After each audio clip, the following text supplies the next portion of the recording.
Thank you for joining Probably My Last Login and winning 24/7.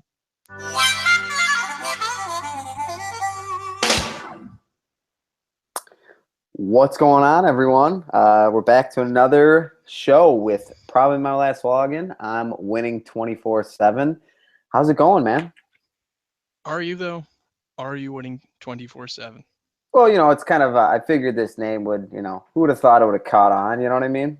It's one of those things when you say it, you don't think about it, and then you're like, oh, wow, technically that's my name. But in real life, I'm winning 24/7, but maybe not DFS. Yeah, I mean, clearly not thinking about it because you misspelled it the first time when you joined the website, and then you just didn't just never made another account or however that worked out. I'll tell you what, I promise you this. I never talk about it often, but I didn't misspell it. I didn't think I'd be this big, but whatever. I'll let people think what they want. You didn't? You did not? Or you I did? I did not. But I'm not going to sit here and preach for myself like that I didn't spell. I think that makes it better. Doesn't it make that better because it was actually intentional? Because then it's funny. It's not just like, Well, no one you're believes awful. it. No one believes it, dude. Please believe me. Please believe me. And we all know if I go crazy, oh, I didn't do that. Then everybody's going to be like, well, if he's trying to. So I just go along with it and say, yeah, I can't spell. Who cares? So I don't care. I mean, you definitely can't spell, but whether or not you can spell winning is a whole nother story. That was right when the Tony. Well, oh no, what's his name? The guy's winning. What's his name? Charlie Sheen. Right when that guy came out with that thing, and I was like, oh well, I win 24/7, and I was like, oh well, I didn't expect to be here. So yeah, I win 24/7, and I'm gonna misspell it. Okay, welcome everybody to the the package, the gigantic Siege's really big package for baseballs. He's got it, the big balls package.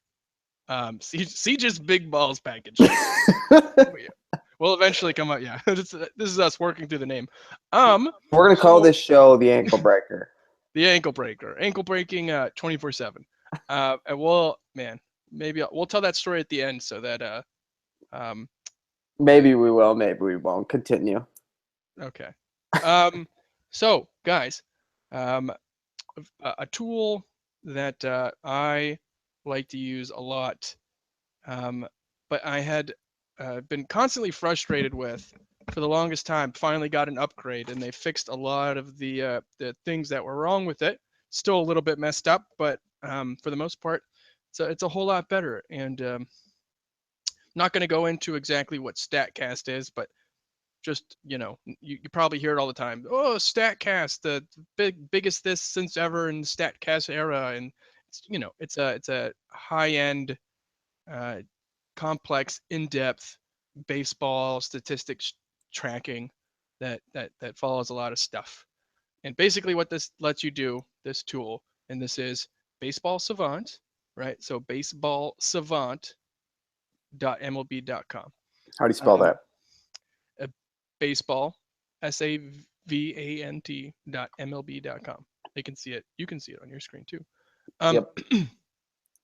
And basically, through this site, it lets you tap in to those StatCast stats, and you can run all sorts of crazy things and get answers to just all sorts of baseball questions all the time. I wish I could explain it better, but that's just how it is. This is the main page, and it's kind of cool. It gives you a little slate overview. This is for the slate today. And you get a little nice little picture of the pitchers, right? Oh, there you go. Yep. And, we didn't even, do we know who was pitching for that one game that we didn't know? Who? Oh, and the Angels versus, Jesse Chavez versus Yu Darvish, apparently. Ah. Yeah, so it's cool because it gives you the pictures and stuff, and they give you unnecessarily detailed BVP, which I think is silly to waste all this page on all this BVP, but it's still cool. Gives you a nice look. But this isn't the page that we're going to go on to. So when you come onto this page, the next thing that you have to do is go over here. It's called StatCast Search. So you go to baseballsavant.mlb.com, and then you come over here to the StatCast Search. Oh, look, Robbie Ray's having a good game.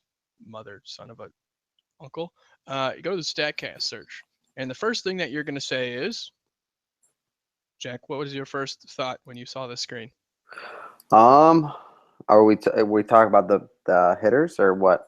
No. I'm just saying you saw this screen, and just in your head you had a thought. You're just like, I drew a blank. I forgot. no. It's probably more like just overwhelming, right? There's a like, lot going on for it's sure. a lot going on. It's a lot going on, and I'm gonna. I feel like I'm in school. Like I was on, like, you know what I mean? I was like, sir, are you paying attention? Or, you know, not sir. I wasn't sir in high school, but you know what I mean? It's just, you're putting me on the pedestal. No, that's not right. That's not right either. That's not even close to right. Anyway, so yeah, so I know that you are a little bit unfamiliar with this tool, as most people are, and honestly, like my one disclaimer is, do not get obsessed with this tool. Do not think it is the end all be all way to get answers for everything, and everything that it says is what you need to base your research around. It's just one tool you can use, and honestly, for the most part, I just like it because I'm fascinated by baseball stats and stuff like that. So yeah, don't think that if it tells you if the numbers come out a certain way that you got to abide by it. It's just one tool. It's interesting. It's fun to use, and I really do mostly use it for fun, but it also does help a lot. So anyway, it's it looks complicated, but once you go through it a bunch, you'll find that it's still complicated, but it'll be easier to use. So here is the main display. When you come here again, you're like, oh, mother effing love of God, what is all of this? The first thing that you want to look at when you come to this page is this right here. You know what that is, Jack? That is the player type. You get to pick the position of the player. Well, you know, wrong. You fail. I was never type. good in school, man. I could take a test, but I just couldn't, like, I wasn't, Oh, I just kidding. Fake news, ladies and gentlemen. It didn't used to be position. It used to only be pitcher and catch, or sorry, pitcher or batter. But now they actually do have positions there. So good job. Thank you. Good job, Jack.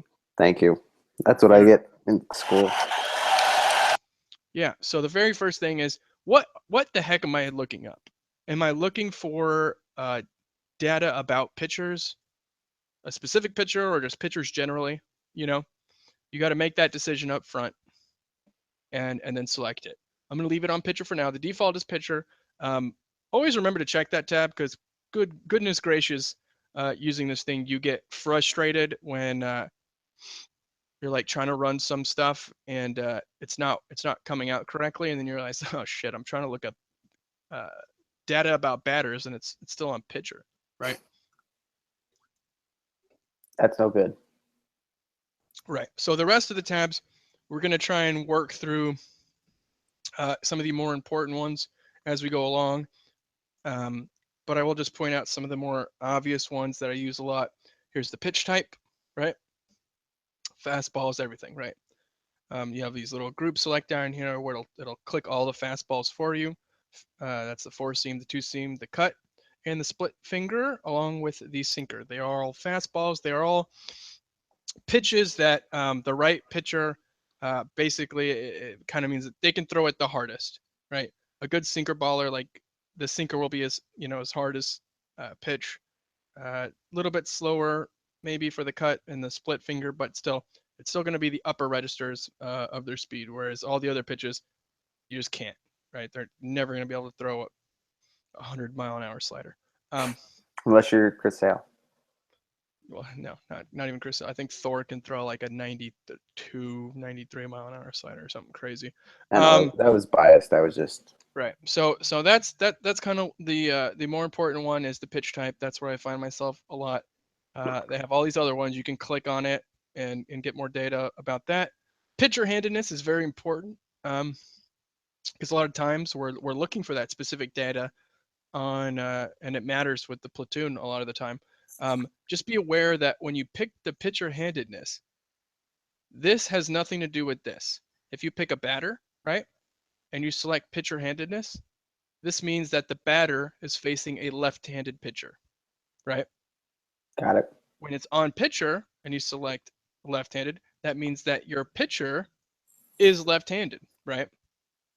So that definitely can get confusing because it's, right, batter is facing a left-handed pitcher versus pitcher is facing, no, it means he is left-handed, right?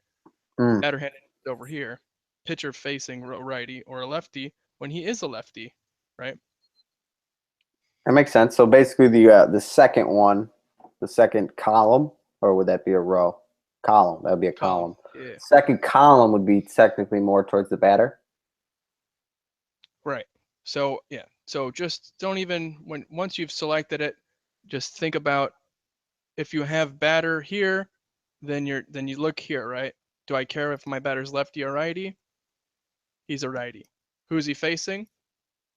A lefty, right? But if you got pitcher, then we're looking over here. Who's my pitcher? He's a lefty. Who's he facing? Facing a righty, right? No big deal.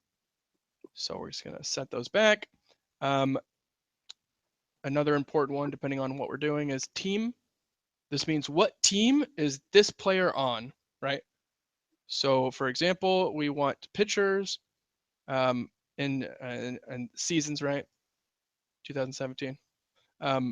We want a pitcher that is an Angel in 2017. There they all are. Boom. Right? And we can get a ton of data, but we haven't selected anything yet. If you want a specific player, it's over here. Enter player name. So far, right, we can look up those types of things. Here's position again.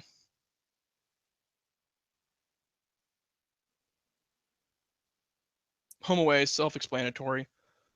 Venue, this is, I think, this, so they didn't used to have this one. So this is opponent. This is who is, there's a pitcher. He's a left-handed pitcher. How have left-handed pitchers done?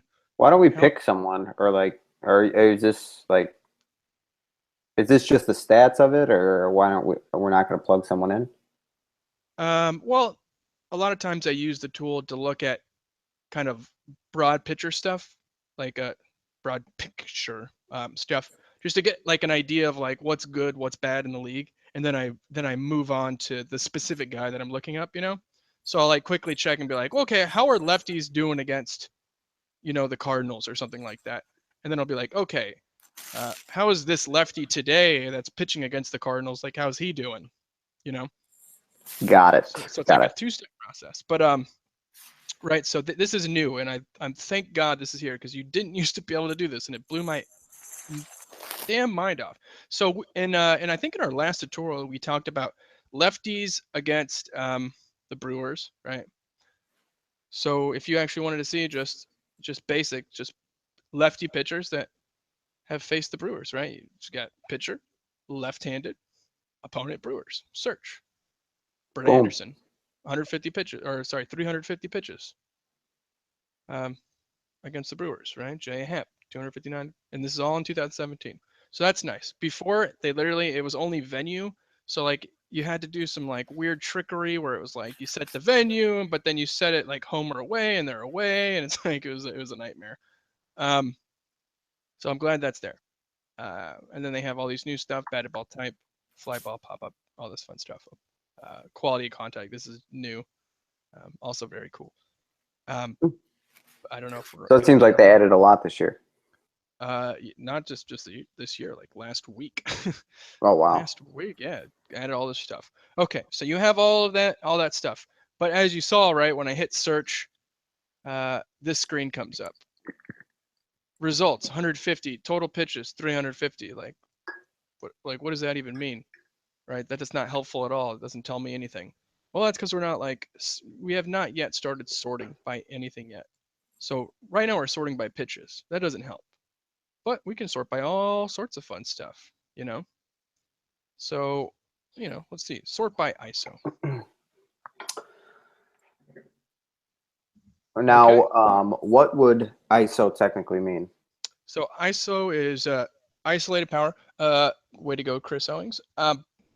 So ISO is isolated power, and that is a stat similar to slugging percentage.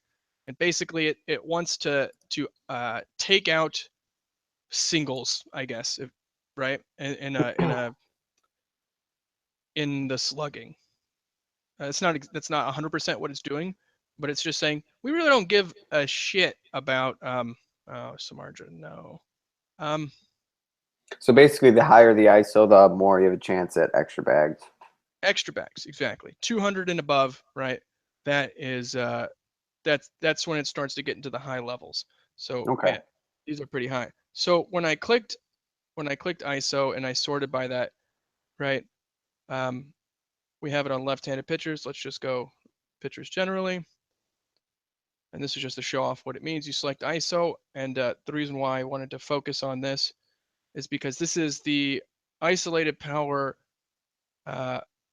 like against the pitcher, because we're not really interested in pitchers batting, you know. So we just click it, right? We can set it to position. We're gonna make him a starting pitcher. So I'm just doing this real quick to give you an idea of what's going on here. So right now it's reading that Kenta Maeda, guy who's gotten shelled quite a lot this season, right? When players actually get a base hit, right, or have an at bat, it's like how often are they getting extra bags? So I said 200, right? 200 was a lot.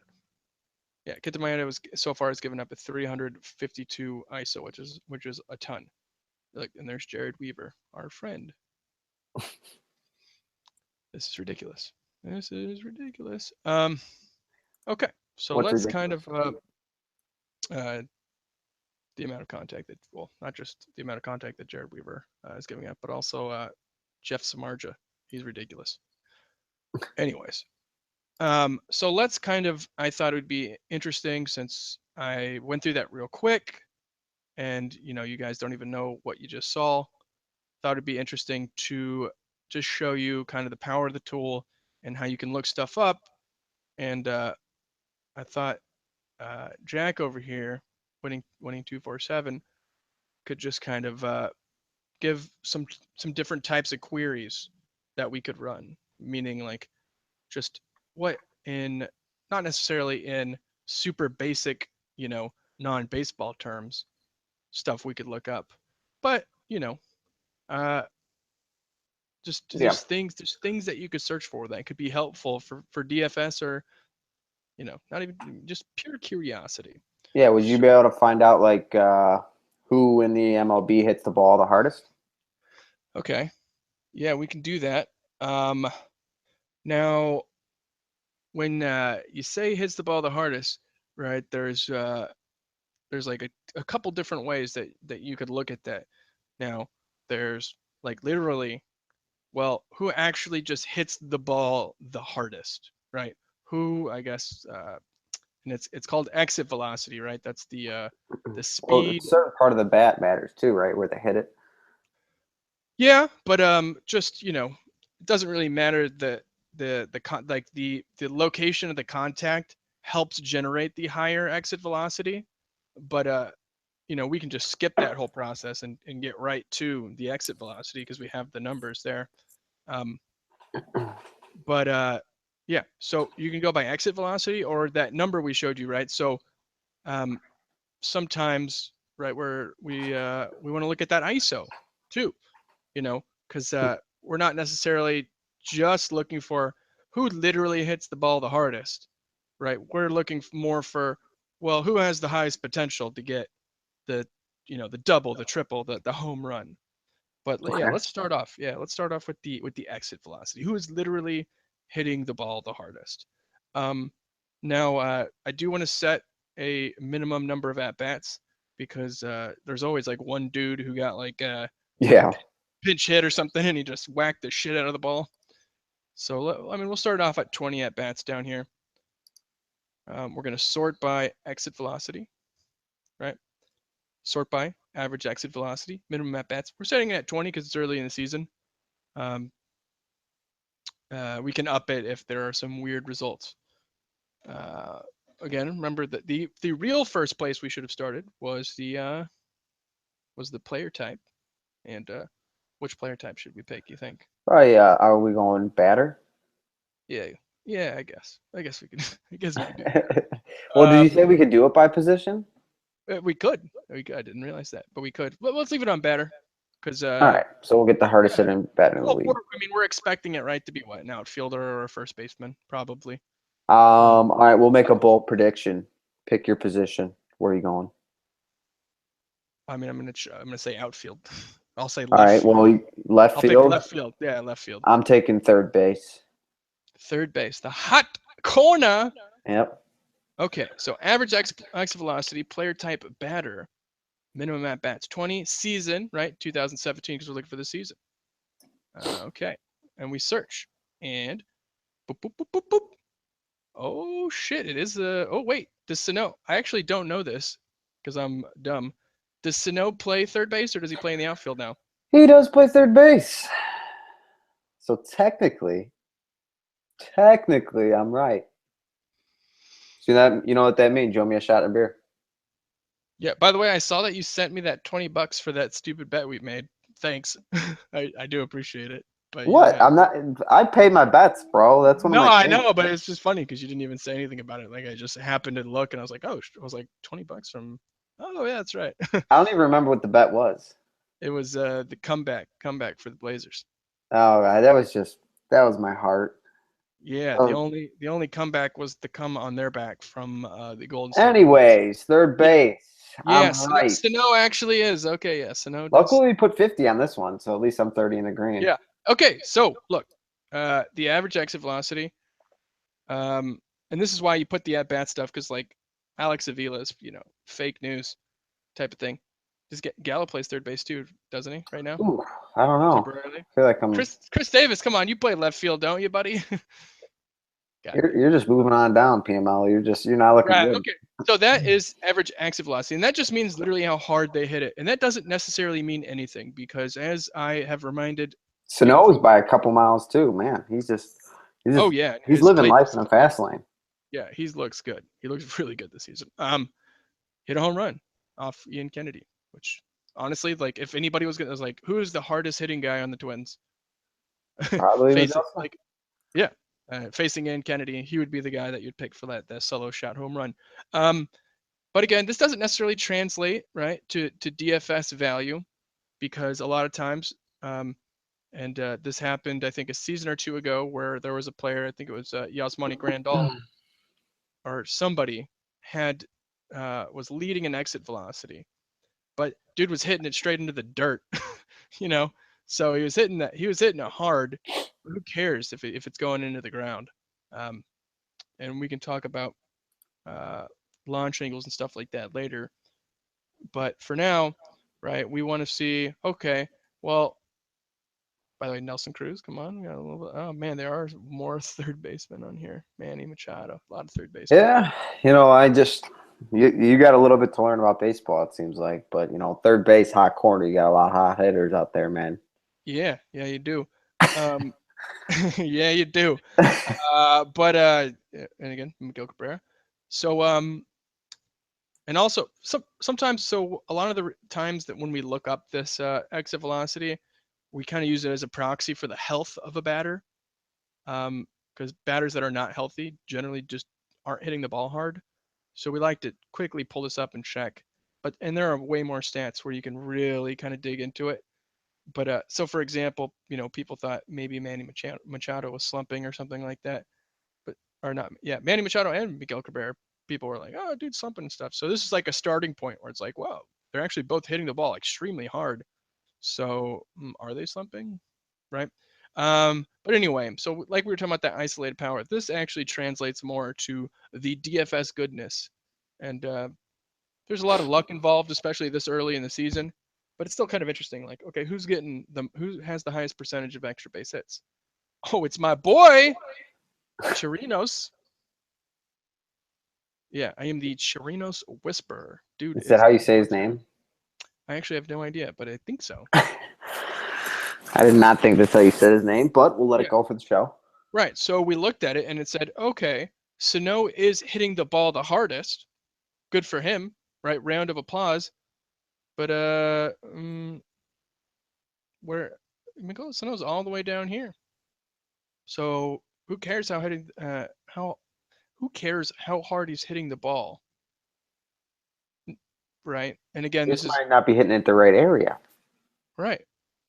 Singles on a ground ball to right field. Singles on a ground ball to right field, right? So he must have hit the crap out of this ball. You pull up the video? Yeah. Okay, the exit velocity actually wasn't that big of a deal. But yeah, this is another fun thing, guys. When you click on the results and stuff, there's not all video, but for the ones that there are, it's cool. You just click it, it pops up. You get HD video. Taking a while to pop up. Does it show up for you? No. Oh my God, because I have the application screen or the shoot. It pops up in its own window, so it's not going to show for you guys. I'm sorry. But either way, super cool. Actually, maybe I can like this, click that. Behind the scenes magic. You see it now? Looks good. There you go. Great quality too. Yeah, strikeout. No glitching at all. Are you making fun of me? I can't see. Yeah, it's pretty bad. All right, well, let's get on with it. Yeah, so that's kind of an interesting thing that you could do. Is okay, like who's hitting the ball the hardest, right? So that's kind of fun. But right, that's just the tip of the iceberg. Like what else kind of crazy stuff would What if you want to know who's hitting the ball the softest? No, I'm just kidding. All right, well, let's should we go to a pitching question? I don't know if you can answer this one, but if you can, then maybe you do have a lot of skills. Hold on, you definitely just piqued my interest though. I actually am curious. We'll set it like real high. Yeah, there you go. Who's sort by How do you go least? Oh yeah, there you go. Sort by ascending instead of descending. Jared Dyson and Billy Hamilton, which actually it's kind of interesting. Because they might bunt it. Does a bunt count? Yeah. Like if I bunt it, like look at all of these guys. These are all your classic leadoff men types, and you want them to have low exit velocities because you want them to have high. Well, here's my question. Like, let's say I bunt it, and it's out of what 25 miles per hour. Does that affect it? Like, that's just hard. I feel like that's a I don't know what that's called, but you know what I mean. Yeah. Well, let's take a look. I mean, you could click on it and it pulls it up, right? I don't know if it'll tell you. Yeah, bunt. And what was the bunt? What was the bunt out? What was the velocity? Oh, 50 miles per hour. Yeah, and he's only got 4, so it's not the bunts are probably not bringing it. You know, they're dragging it down a little bit, but it's not that much. But it still is. Yeah, your classic leadoff man. They got the fast speed, and you want them to hit ground balls, and you don't necessarily want them to try and slam it because when they do hit the ball hard, it goes in the outfield for an easy out, and they never have a chance to even get on base. We want them to get that easy on base action. I like it. I like it a lot. All right. Well, let me ask you a question. Let me see if you can answer this one. I don't know if you can. You got to show me if you got skills. Who's the most accurate pitcher in the MLB when it comes to throwing strikes? Huh? What does that even mean? Who is the most accurate? It's like who has... It's a tough question, but I'll let you run with it. Okay. So what percentage of the time when a pitcher throws the ball do they get a strike? Boom. Yeah, I think that might just be. No, I guess that wouldn't be swinging strike percentage. That's kind of interesting. Okay, yeah. So player type again, it's default to pitcher. And this would be, I believe, under pitch result. We're looking for a strike. Although maybe there's called strike. There's a strike. Yeah, let's see if we can find a better. I just want a strike. There might not be just a strike for some reason. Well, probably if you go to pitch result, there's probably strike. Could you click 2 of them, or does it have to be only one? Yeah, I mean we can get all strikes. Yeah, we can get all strikes right there. Swing and miss. Can you click more than one? Called strike. Yeah, I got you. Yeah, If you click more than one, you can click called strike, ball. You know. Yeah, missed bunt, foul tip. We'll take off foul tip, called strike, swinging strikes, missed bunt. Yeah, so all of these will be strikes and not. So the foul tip and like these might not necessarily be strikes. These will all be strikes. All right, boom. There's probably an easier way to do that. So pitcher strikes, right? Then we come down and for position, let's set it to starting pitcher because we really don't care about these relief guys. Not what we're looking for. Like I'm sure lots of them do lots of cool stuff. And then minimum number of total pitches, minimum number of results. Because we're working with the pitcher, it's kind of the same thing. So let's go minimum. So maybe I'm sorry, that was incorrect. Minimum number of results, right, means we've set up a criteria. Now, this says, well, how many number of this? So how many number of these strike things, you know? Minimum total of pitches is just how many pitches is the guy thrown. So we'll set it to what, 200. That's at least, we're expecting everybody to have at least 3 starts under their belt by now if we give a shit about them. Yep. Right. And then here's the last part. Sort by, we don't care how many total pitches it was because it doesn't help us. We want to know the percentage, pitch percentage.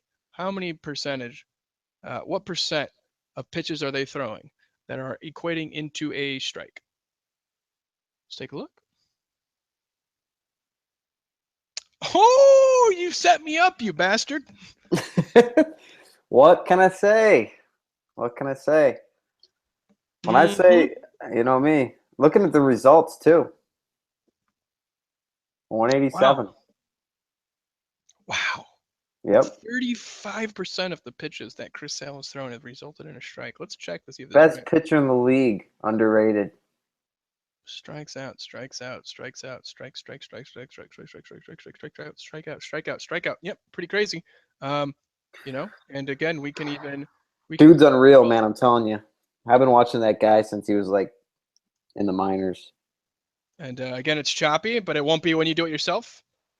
You can watch how filthy that is. Ooh, with the backdoor slider. That's kind of when I pitched to you when we were playing out in the ballpark a week or 2 ago. Remember that? Yeah, I totally remember that. It was nasty. It was nasty. It was nasty. So yeah, so it's kind of interesting, right? If you had closed your eyes and we had said like, take a guess, right? Take a guess at who'd be on here. So it's kind of interesting, right? The eye test, the mind test, all these types of things, right? You would think of like a Chris Sale. You would think of a Severino, of a Clayton Kershaw, Vargas, if you've been playing fantasy, right? You're like, you know, he's been striking out a lot of guys. I know I personally am like, yeah, Trevor Cahill for sure is up there. Or maybe not for some of you. Keep an eye on him. I think he's cool. He's a cool guy. Oh, Michael Pineda, guy that's pitching tomorrow on the early slate, right? He's up there. Interesting. Yeah. Hey, there you go. Yeah. So what else? What else is kind of a cool thing that we could look up just to show off just how to use it? By the way, Luke Richard Mamamute is going ham bone right now. Sorry. Yeah, he's having a decent game. Yeah, 20 fantasy points in the first half. That's probably Gobert's playing good. Yeah, he is. Gobert's always playing good. He's the best. It's my boy. Yeah, it's about the same fantasy points as Luke Richard Mamamute. I just like saying that name. Okay. So what would be like another cool thing we could look up just to show off kind of the functionality of this tool and just how diverse it is. I don't know. I'm gonna let you come up with one because you know you're the one that uses it. Let me come up with one. Like I gotta think that you're just curious about something, right? Just anything in baseball. Anything in baseball, just curious. You're not curious about anything? I'm always curious, man. That's my problem. I'm like the curious George. Right. So what are you curious about? What do you want to know? All right. How about who has the highest strikeout percent? Who strikes out the most as a batter? Who strikes out the most as a batter?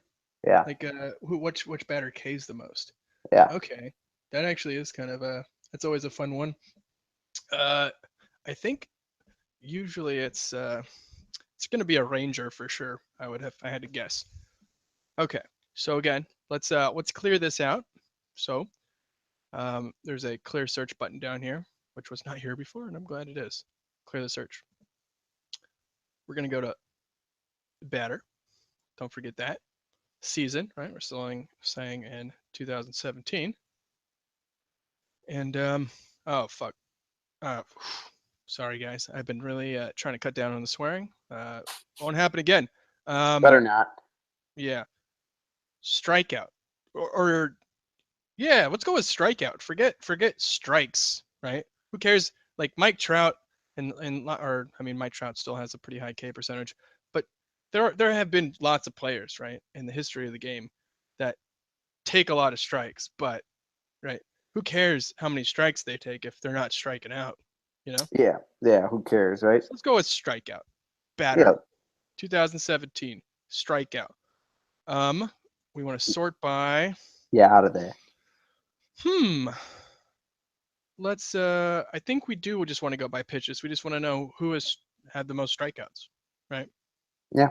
So I think this should come up with the right results. We got it in descending. Okay. Search. Jonathan Villar. Come on down. It's VR. VR, sorry. I forget sometimes to a roll. Yes, very nice. Yeah. Sorry, guys. I'm too hooked on the continuous country. So I was actually. I thought that was my computer. I was like, oh man, I turned my music on. How did that happen? Yeah. So I was actually expecting Joey Gallo to be number one, or any. I was expecting a Ranger to be number one. You have Napoli right there. I mean, I guess we could change it to percentage because I know Gallo's not. Or I think he actually does pronounce it Gallo. It's not Gallo, right? Joey Gallo. No. We can go, I think, percentage. Yeah, that works. Oh, we need but now okay, so since we switch it to a percentage, now we actually do want to set some minimum number of results. So we saw the top guy, or I guess we can't, number of total pitches we want. We saw the top guy was like 35 pitches. So yeah, let's set it to at least 10 to clear out some of this noise. Yeah, we're still getting pitchers, so let's do 25. Shouldn't you change the thing from pitcher to batter? It's on batter. Oh, it was pitcher. Dude, it just switched, man. Yeah, when you click it real quick, it See, it said pitcher. You notice that? yeah. Okay, so this is not showing up the way that I wanted to, and that's kind of frequent because it's difficult sometimes to really figure that out. Like on your end, you're thinking like, okay, how do I make this say exactly what I like? How do I get this to show up with what I want? You got to play around with it because there's so many different output criteria. Either way, we saw who had the most strikeouts. Yeah. As a batter. Are we gonna bring up a pitcher tomorrow to break down? One.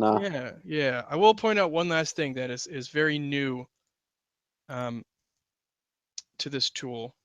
Let's clear the search again. They have added something called, so we're going to sort by. So this is kind of weird because this is like a field like you would expect it to almost be like up here, right? Like where we want to search, like what does it mean when so on and so forth, but no, it's going to be down here. When you want to see, right, their exit velocity, when you want to see what the average distance is, like this is kind of a fun one. Like, okay, I'd even point this out. Another type of like who hits the hardest, right, is another type of way of to say who hits the hardest is who hits the furthest, right? The average distance. Yeah, there you go. Oh, look at our boys that strike out. That makes sense, I guess. Yeah, they really are swing for the fences, types of guys. But no. So we're going to go to batter. So this new search criteria that they have, which I think is very cool, is this xwOBA minus wOBA. Now what xwOBA is, much like xFIP and xISO and xxxxxxx, right? X marks the spot. X marks the spot. What that is by the way, Perdomo is pitching a gem. Are you serious? Yeah, he's doing. He got lucky with some unearned runs, so yeah, he's doing well. Oh no, we'll never hear the end of it. I know. Fucking Siege's big package is just gonna slap us in the face. I mean, I did play like 100% Perdomo in the late slate just to because I was the original Perdomo truther. Yeah. No, seriously, for reasons Yeah, why yeah. you can't tell anybody why, but there are specific reasons which you should know why I was the original Perdomo truther. He's not pitching a gem. I mean, for fantasy is. But either way, I was the original Perdomo truther, and I had to talk other people onto him. So I was glad that me and CJ jumped on pretty quick with me last season, pretty early, and we've been riding that train for forever. Anyways, so this xwOBA, right? They use advanced statistics. They use this stat casting, launch angles, exit velocity, all of this stuff. And it's a formula that says, what should this player's wOBA be?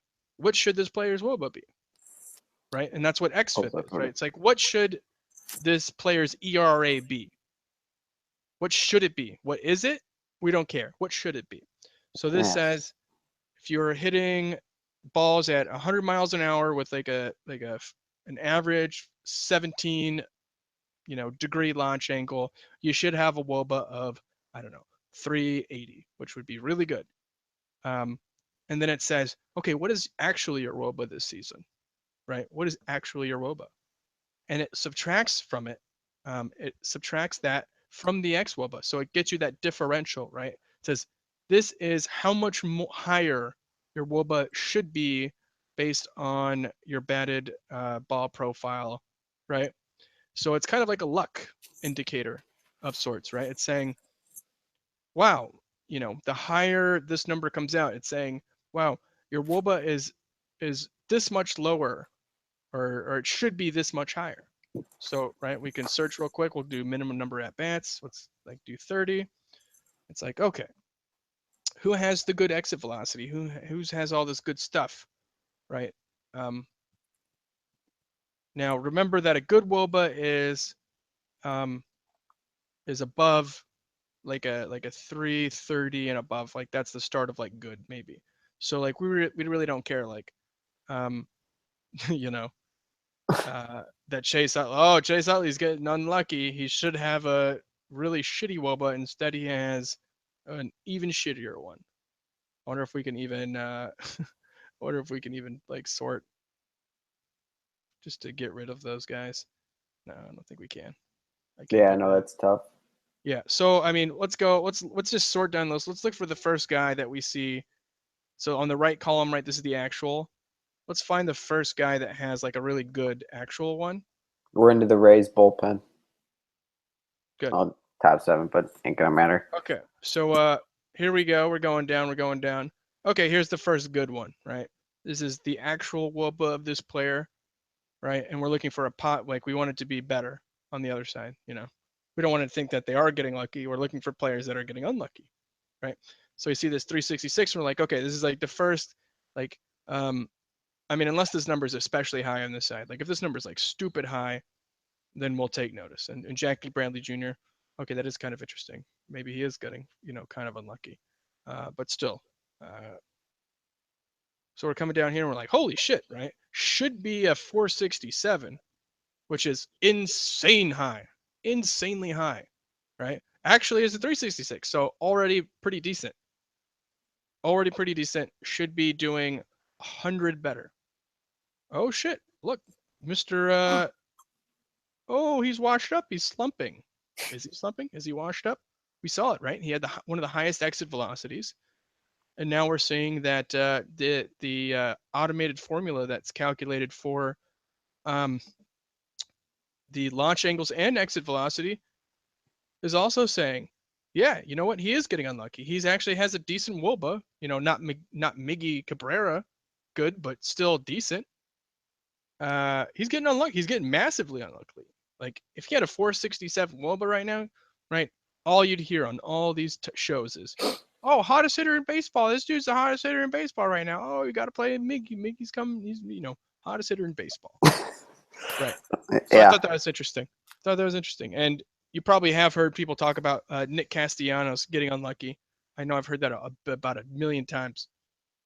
Yeah, Nick Castellanos is actually getting kind of unlucky this season or something like that. Right. And yeah, well, I'll be damned. There he is.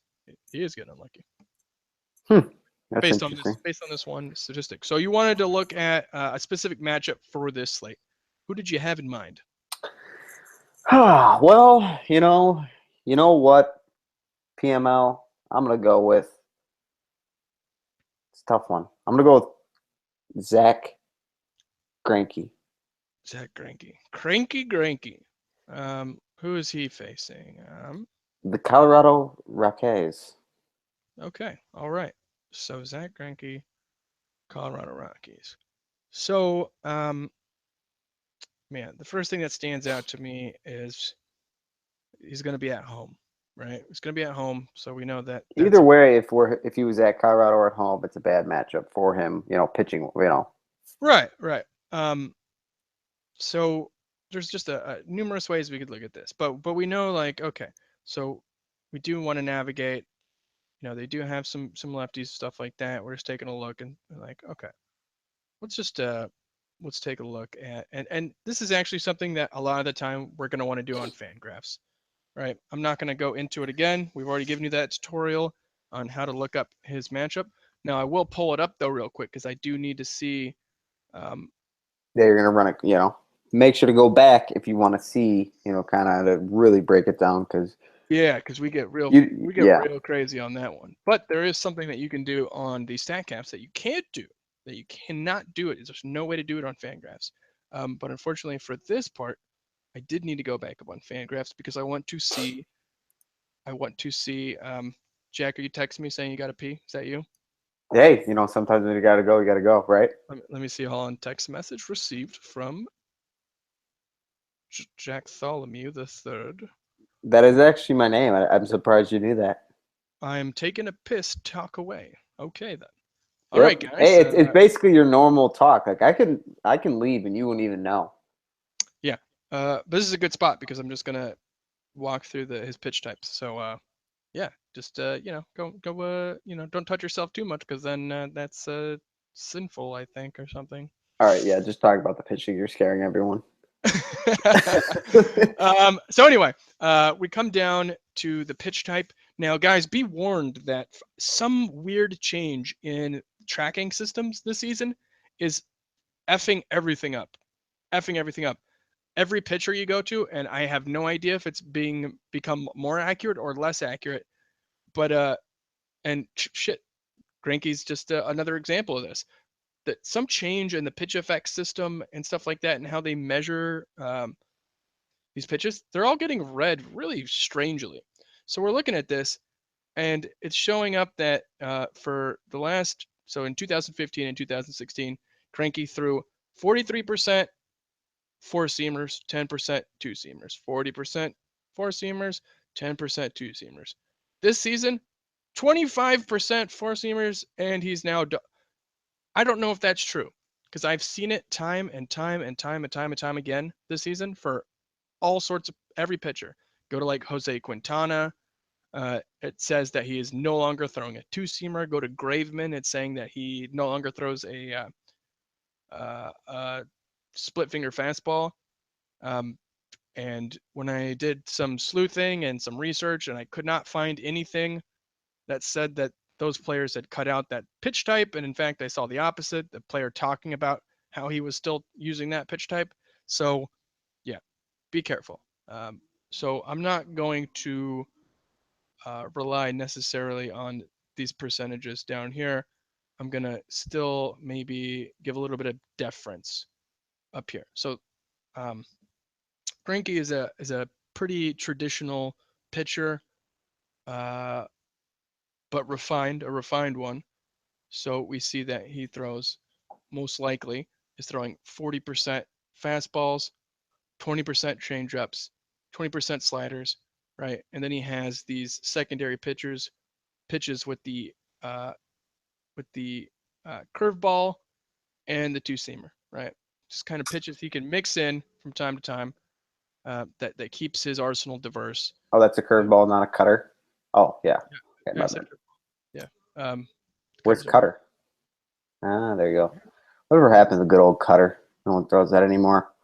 Lots of people, dude. The cutter's coming back in a strong way. That's what I'm saying. Like, yeah, it's coming back. It's very much coming back now that I don't know. I think people were scared that that was going to tear up people's elbows or something.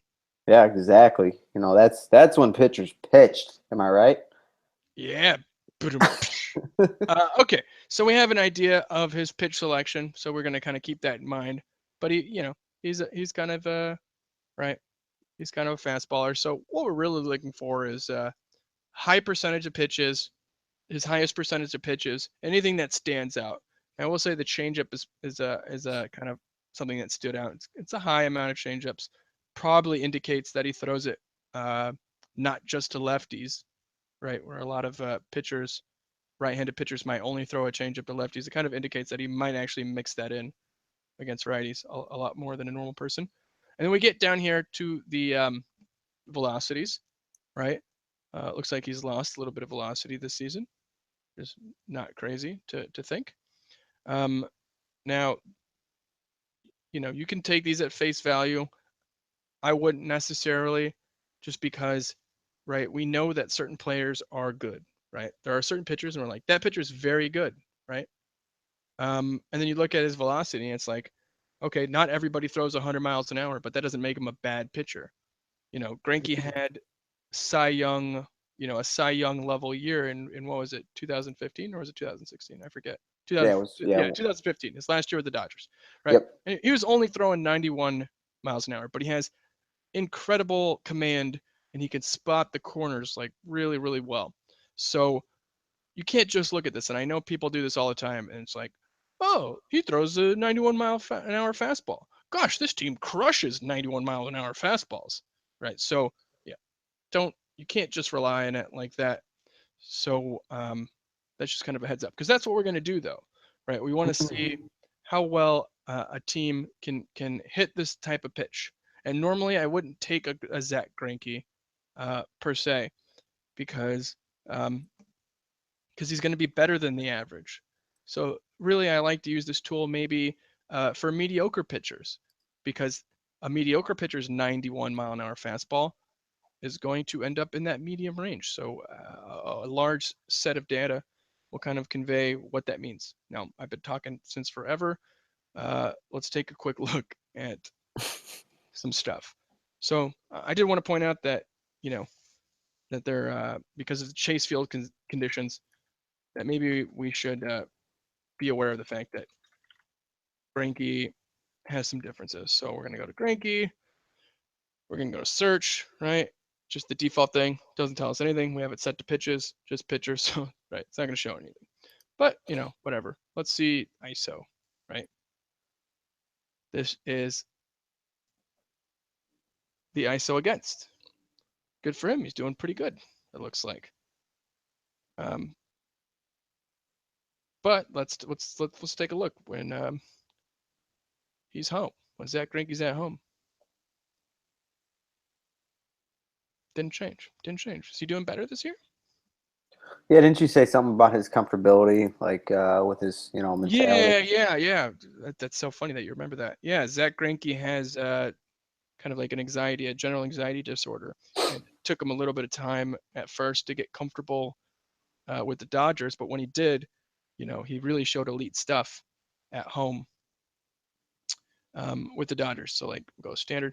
Let's look at this ERA, right? So this is him with the Dodgers, 2013, 2014, 2015. We're on Fangraphs. Home, right? Look at this. 2000. Okay, all right. And this is when he first probably got traded or got over to the Dodgers. So it was riding a little high. Gets comfortable. Yeah. Really Wow. comfortable, right? Last season, not comfortable, right? Not comfortable at all. This season, well, it remains to be seen, but maybe he is being comfortable, right? Maybe he's getting Interesting. comfortable. Yeah. Right? How many Like, starts has he had this season? What, 3? yeah, I believe it's 3. But I mean, that is kind of interesting, right? Like this is, I mean, yeah, I mean, just look, right? Like, he definitely had that going on with the Dodgers, and I was not actually expecting to see these types of numbers, right? Because if we leave it at home, right? We'll change it to 2016. ISO at home, giving up 187, which for an elite pitcher like him, that's kind of high, right? Because we set it to away, still kind of high. I guess he didn't pitch very well last season, but again, that is just ISO, right? We'll do the cool X WOBA thing. Away is Xity WOBA, right? Okay. Oh, this actually is kind of interesting because it shows that how accurate the stat can be over a large sample size. Look, it kind of evened out. The projected, right? This is the projected WOBA that he should have given up. This is the actual WOBA that he gave up. Almost the same. That's good. Yeah. At home, though, gave up a 337 WOBA. Yeah, but it'd be a Should've- negative part, I don't know, I was just saying, like, if he did, pitch in Colorado, it would. Right, but this is interesting, right? Because this does show that in 2016, right, that he was worse at home, better away, and he was pitching exactly how it should have been. Well, maybe it's so low this season. Is he getting lucky? Maybe. What do you think? I don't think he's getting lucky.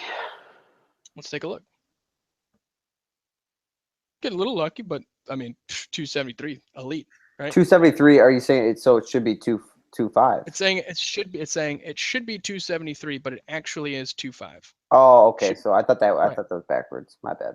But that's elite. That's elite. Those are elite numbers. Away, right? No, maybe he got a little. Maybe he got lucky on the road even, right? So that's kind of interesting. But now, for our final thing that we're gonna do is we're gonna look at the matchup, and so overall, he seems like a pretty decent play.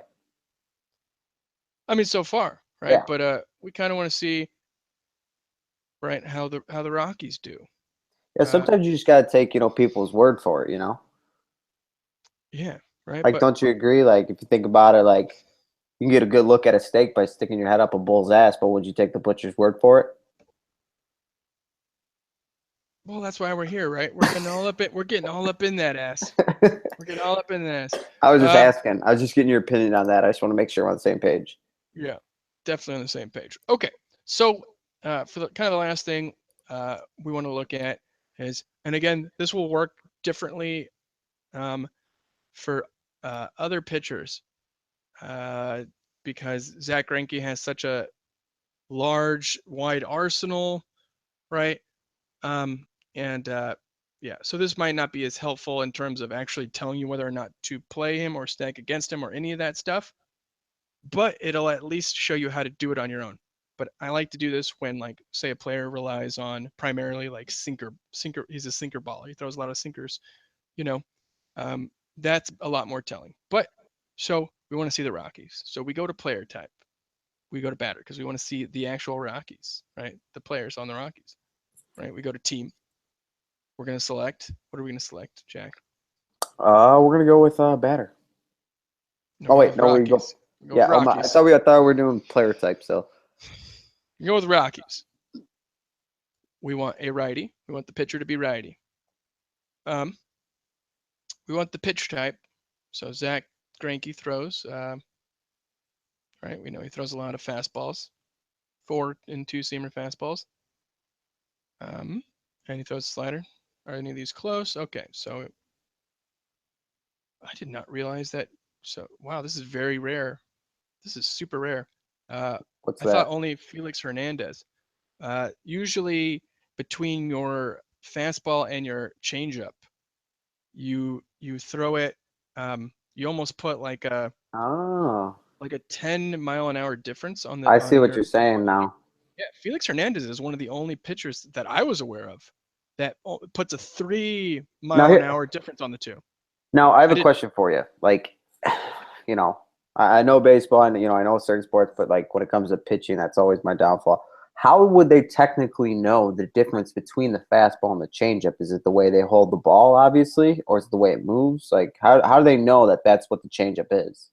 Yeah, so the tracking systems will use the movement. If you actually were, you know, physically able to look and see, it'll be a combination of the grip. The grip will give it away instantly. The changeup grip is different than any other grip in the game. There is Okay, no I other figured pitch that that. is thrown. Yeah, you have 3 to 4 fingers on the ball. Hmm. So much If you different look grip. when he first started, not to cut you out, like I was just saying, like his velocity was a lot different. Yeah, You but know? if you look right, yeah. So I right, mean, so it seems like it's getting closer and closer. yeah, which is interesting because again, man, like there's articles on this. Like Felix Hernandez is famous for this because it's most pitchers are very unsuccessful when the speed difference isn't more extreme. Because the whole point of the changeup is you don't know it's a changeup. It looks like it's a fastball, so you swing before it gets there. So usually, right, Yep. the issue is, well, if you're throwing your changeup this hard, right, only 3 miles an hour, well, they're going to accidentally run into it. You know, True. Yeah. they Yeah. think it's a That. I mean, fastball, but then they're still going to hit it. So you have to, you know, man. just because this is the Twilight episode, what if they threw the changeup faster than the fastball? Well, then it would just be their fastball, and the fastball would be the changeup. Yeah, no, I yeah, it was would not. hoping you'd cue that up. Sorry, I didn't mean to confuse anyone. I was just making sure we're on the same Yeah. page. Are they watching us or are we watching them? No, okay. So again, his arsenal is very unique. It's nothing stands out that we really like. Oh, he throws a lot of knuckle curves. Let's see how they do against curveballs. So we're just going to show you how to do it, but this doesn't necessarily mean that the Rockies are going to smash this guy or not smash this guy just based on these numbers. So we're gonna go to fastball. Uh, right, 4-seam, 2-seam. That's what he throws. And he throws it right between what, like nine. He probably throws it between. He probably throws it. We're going to this. Or no, I'm sorry. We're going to go pitch effects. Boop. We're going to go to velocity charts. Right, we're going to see his velocity chart. So generally, he's throwing it between, you know, in between 89 and 93. So we come back, right? We have the fastball set up. We're actually going to set it to 2016 because they actually have a lot of carryover on the roster. So let's try and include all that. We're looking for batters facing a righty, right, on the Rockies, and metric range. Ooh, we haven't seen this one yet. We want pitch velocity, and we want a pitch that is over, right? And I always get confused by this. When we click over 89 or equal to 89, it's equal. It also equals 89, right? Did not used to. It was only over. So I always had to go one extra down. And we want it less than 93 because he's generally not going to be hitting that too often. So I want to see how the Rockies do, right, against 4 and 2-seam fastballs against a righty. And and this is why they don't have this. I wish they had just straight up WOBA. But they did it. They added WOBA. This was literally not here a day ago. Yes. Well done. Well done, guys. Okay. We're going to sort by WOBA, right? And again, like a 333 and above is starting to get into the good range. So this is going to show us the Rockies that have been on the team since 2016 or 2017, and it's going to sort by how good their WOBA is against 4 and 2-seam fastballs from a righty in between these miles per hour. Let's take a look. All right, David Dahl, man, rest in peace, my good buddy. Yeah, where's he? He got hurt. I wanted to say it was during the season last season, but maybe it wasn't. Yeah, I'm not 100% sure. Hopefully he gets better soon. He was one of my favorite players on the Rockies to roster. Brandon Barr's no longer there. I think he's with Atlanta now. So we're looking, and oh, by the way, no surprise. Everybody thinks Mark Reynolds is this epic lefty masher. Hasn't mashed lefties in forever. It's actually a righty masher. So that's always cool to see. But yeah, so we're looking through it, and remember, I said 3-3-3, right? That's like good. Yeah, and maybe we should also go position. Yeah, we can't do it. I hate how they include the pitchers. Like, we really don't care. So maybe Yeah, that minimum is results. stupid. Yeah, maybe we'll go minimum results. Yeah, we'll go 50 because that'll be realistically the actual guys that are still on the team. Well, boom, perfect, right? That's like that's like that's like what do you think? Who's starting tomorrow against? Who do you think starting tomorrow against Greinke? Yeah, probably these guys, right? So we Boom. look at like, holy crap, right? They're all elite. This is insane, right? But again, this is not just anybody's fastball, right? It's a Greinke fastball. But who knows, right? And that's why I like to only use this tool against mediocre pitchers, because then I can be okay with this data, because these guys have faced really, really good pitchers and really, really blah pitchers, right? So if we know they're facing a blah pitcher, right, then we know that like the bottom, right, of this is the blah pitcher, right? And some of it's even not, right? Some of it's going to be, look, Trevor Story hits a grand slam to right center field against Johnny Cueto, right? We know Johnny Cueto's a good pitcher, right? So we know that this is going to show at worst really bad pitchers and at best really good pitchers, but we can't really extrapolate this data to say that they're going to smash even good pitchers. But we know that at the very least it'll tell us that they can hit the bad ones. Yeah, was that in Colorado? Yeah. Oh, very astute, Jack. You're right. They're not in Look, Colorado. and the teacher becomes the student. I was just trying to spin the tables, but your baseball. Continue. Right. So, but yeah, no, that's a good point. That is the one thing that the whole reason why we're using this example. Surprise, bitches! There's a lesson within a lesson inside of another lesson. You got to be aware that playing a dude disguised as another dude. the dude. Yeah, you have to be aware sometimes of certain teams. If they're going to get half their at bats in Coors, Chase Field, Miller Park, right? There's only a couple of them, but there are some extreme hitters parks that you have to be aware of. So when you look at this data, yeah, like look, Para. Let's see, what was his home run? Where he got a home run? Okay, or let's see, let's find let's just find any homers on a line drive to left field against Shipley. Let's take a look. Oh well, hey, you guys can't see it. I'm looking at it. Yep, that was Coors Field. So let's change it. Homer away. Let's let him do away. Right. Boom. So we see all these elite numbers. Like the lowest guy on here was at 347. 347. It's just the minimum number of results, 25, just in case, because we're taking away half their games.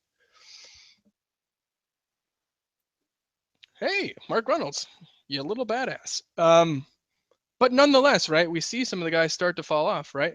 Oh, all of a sudden, Cargo, right? Oh, Cargo's not looking so hot, right? Yeah, he's having for him, definitely. Right. Tony Walters falls down. Trevor Story, even, who I would not necessarily expect. Right? Huh?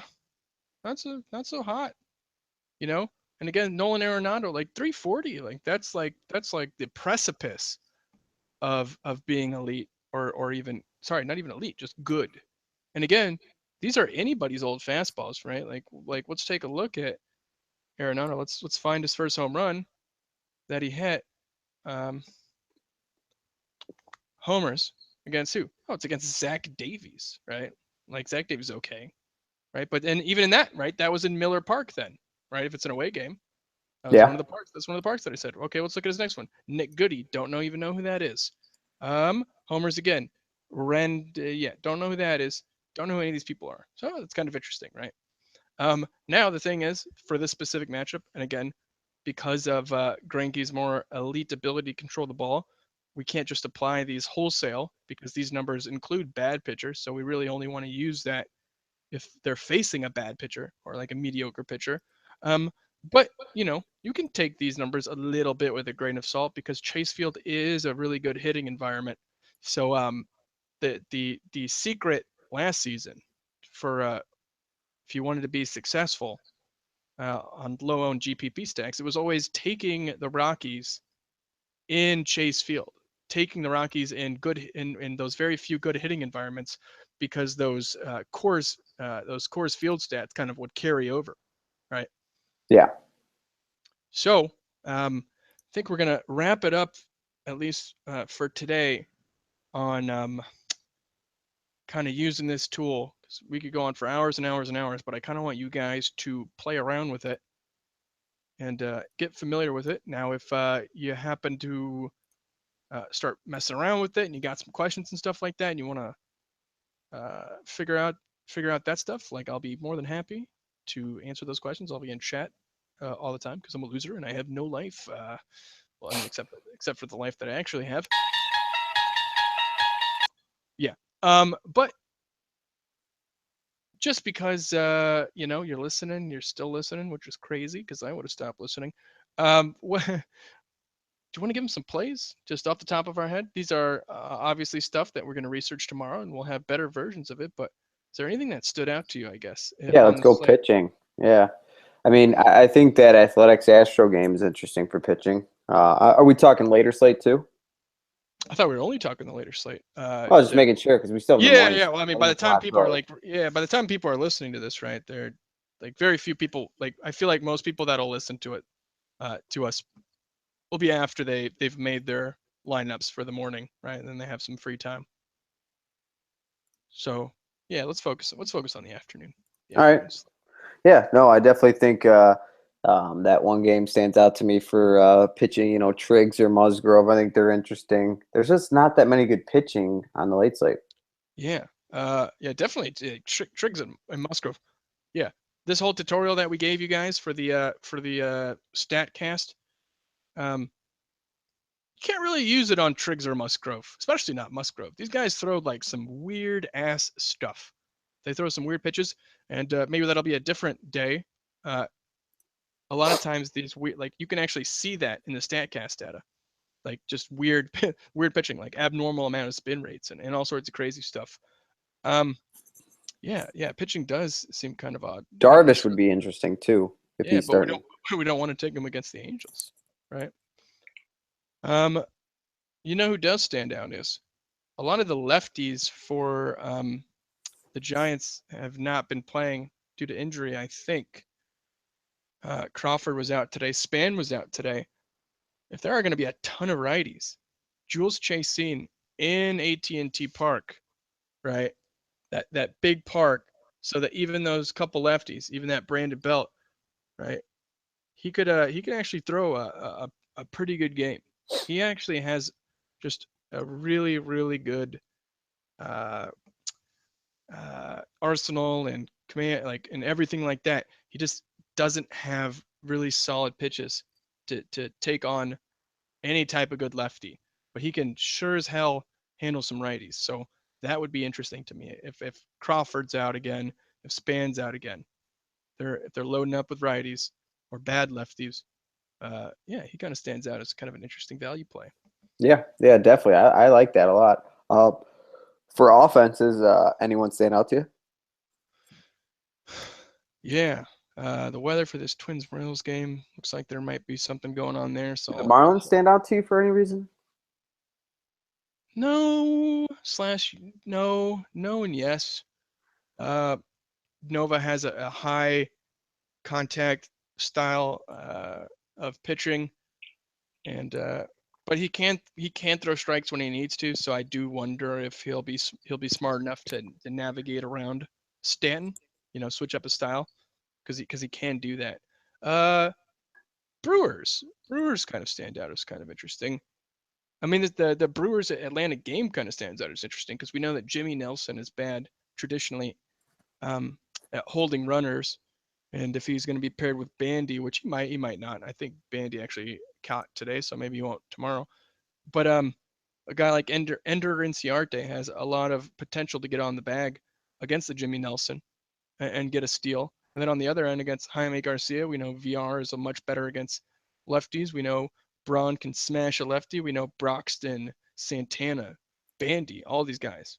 monsters against lefties, and Jaime has had some up and down games, and he's going to continue to be that way, considering like his velocity is slipping, and he was already just slipping in general, despite whether or not he had the velocity. So that kind of stands out. Brewers, Yep. yeah, and they're generally kind of low owned because they don't smash all the time. Maybe people will see them. They just don't seem intriguing to people. I feel like they're just, people are used to kind of the old Brewers, that the old Brew Crew type thing, and they're scoring this year, on some nights. So yeah, and they were pretty popular last season, but it's just they were so inconsistent. That was the thing, is they were so inconsistent. You look at the game logs, right, and you don't see just tons and tons of numbers. So yeah, but that's baseball. It's always inconsistent. Yeah, but I mean the Brewers especially, they just happen to have like Chris Carter and guys that really did just would put up lots of zeros. Yeah. One other offense I'll say, kind of in the earlier games, the Cubs. Oh, let me take a look at the Cubs. Who are they playing? Against Wright. I think, obviously keep an eye on the humidity, but his knuckleball has not been good lately. It's not been looking right. That pitcher, Stephen Wright, just looks a little left.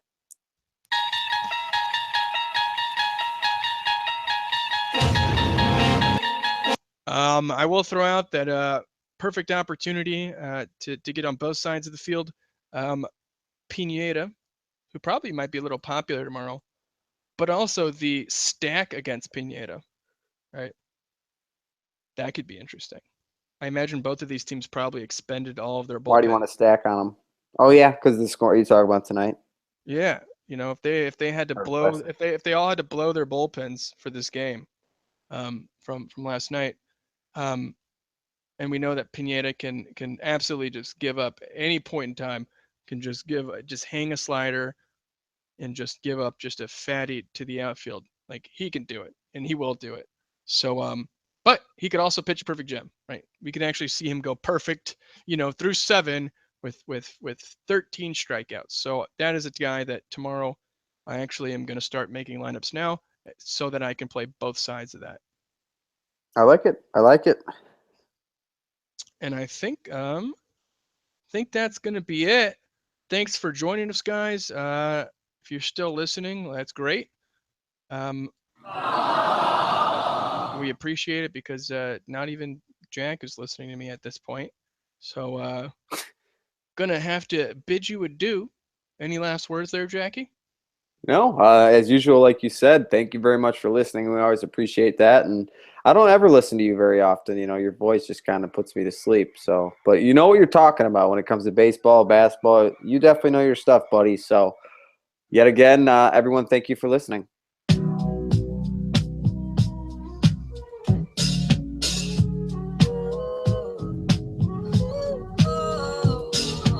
Don't tell a lie on me. I won't tell the truth about you. Don't tell a lie on me. I won't tell the truth about you.